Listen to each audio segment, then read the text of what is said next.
Our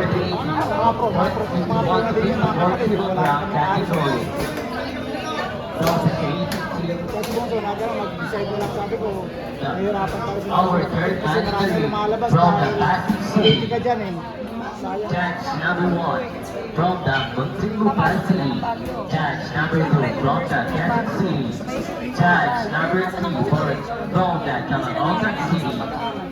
Introducing the boxers. In the red corner, representing Ballesteros, ano yun eh? PNHS, Paul Sebastian Ramos.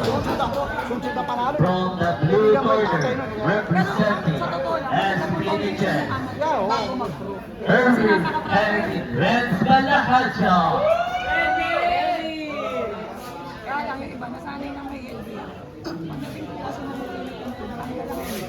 Ayan na yung mga, sabagay sa isang banda, yan yung in-advantage ng mga Pilipino ngayon sa elite. Kasi yung power punching, doon nung panahon namin yung sila pa. Minsan, ano eh, pinuputusan ng mga kalaban, pero ito lang yung galing sa kalas nandun. Kaya lang siya, pero kahidger, parang hindi nararamdaman masyado yung ano. Pero nung tinanong nagtanggal ng hidger, katapaan. Hoy! Naramdaman na naramdaman. Source, set. Head up. Holding. Meeting.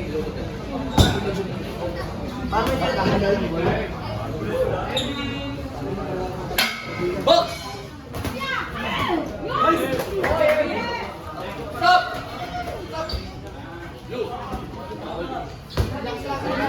Box!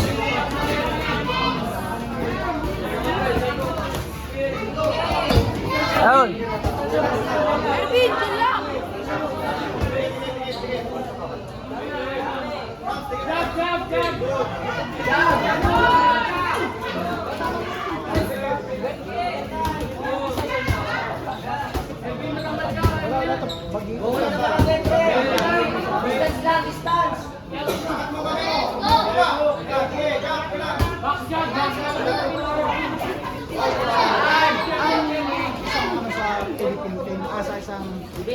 Siguro na-discuss nila.